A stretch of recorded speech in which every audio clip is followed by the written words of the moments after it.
Começa agora. Diário Econômico Original.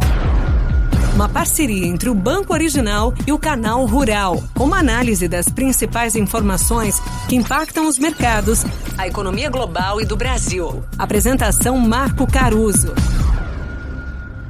Bom dia, hoje é dia 24 de fevereiro e esse é o seu Diário Econômico Original. Depois de um começo de semana complicado, o investidor teve algum respiro na quinta. Na verdade, os fechamentos parecem mais tranquilos do que aconteceu durante o dia, mas vamos lá. Aqui no Brasil foi juros perto do 0 a 0, bolsa para cima e dólar para baixo. Parte dessa acalmada veio da curva de juros americana, ao longo ali da quinta-feira.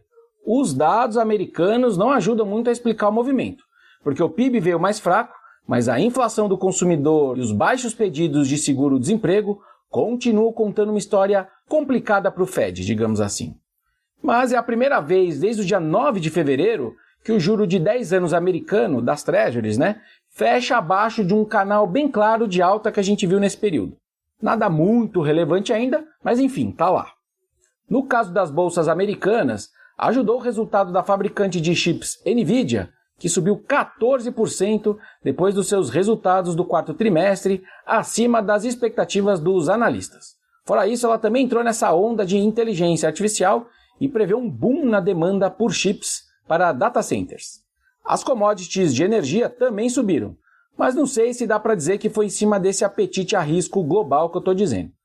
Basicamente porque os preços já vinham tendo algum suporte de uma notícia que a Reuters deu de que a Rússia vai cortar até 25% das suas exportações saídas ali dos seus portos ocidentais. No fundo, os russos precisam tentar extrair mais receita dos embarques que estão sendo restringidos pelas sanções do Ocidente.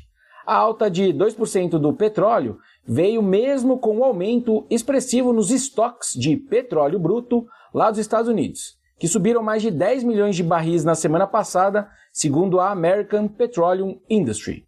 De qualquer forma, a alta do nosso Ibovespa foi quase totalmente explicado pelo setor de energia, na esteira desse externo e desse petróleo que eu estou comentando.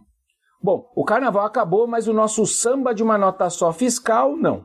Há poucos dias do fim da desoneração do PIS/COFINS sobre a gasolina e o etanol, o governo, leia-se o presidente Lula, ainda não decidiu o destino do imposto. Diz o Valor Econômico que a Fazenda defende a reoneração, mas uma certa ala política e a cúpula do PT resistem. Se não for editada uma medida provisória nova, os impostos voltam já agora no dia 1º de março, com impacto estimado de 70 centavos sobre o litro da gasolina e aumento estimado aí da arrecadação de mais ou menos 55 bilhões de reais a mais, obviamente. Diz o noticiário que uma possibilidade que tem crescido é de uma reoneração gradual, ao longo do tempo, para tentar juntar alguma arrecadação a mais e reduzir o impacto altista na inflação e baixista na popularidade do presidente. Seguindo no fiscal, disse o secretário executivo da Fazenda, o Gabriel Galípolo, que o debate sobre o novo arcabouço fiscal está bastante avançado, ainda que ele continue, abre aspas, aberto para receber contribuições e, ainda nas palavras dele, querendo escutar o maior número de especialistas. Ele deu alguns detalhes mais qualitativos, digamos assim, das regras fiscais. Alguma regra sobre as despesas deve vir, na verdade tem que vir, na minha opinião, mas com aumentos anuais acima da inflação. Lembrando que o teto permitia que as despesas crescessem só a inflação.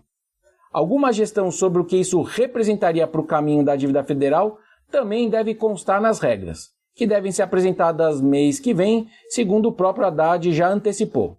No fundo, nenhuma grande novidade nesses detalhes, certo? Até porque não tem para onde fugir. Ou você sobe imposto, ou você corta despesa, ou você faz algum controle de endividamento, ou obviamente um misto disso tudo.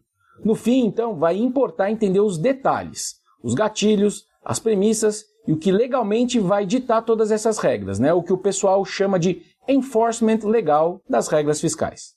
Falando da agenda econômica, o dia começa com a prévia do IPCA de fevereiro, o famoso IPCA 15. Dessa vez o nosso número coincide com o consenso, 0,72%.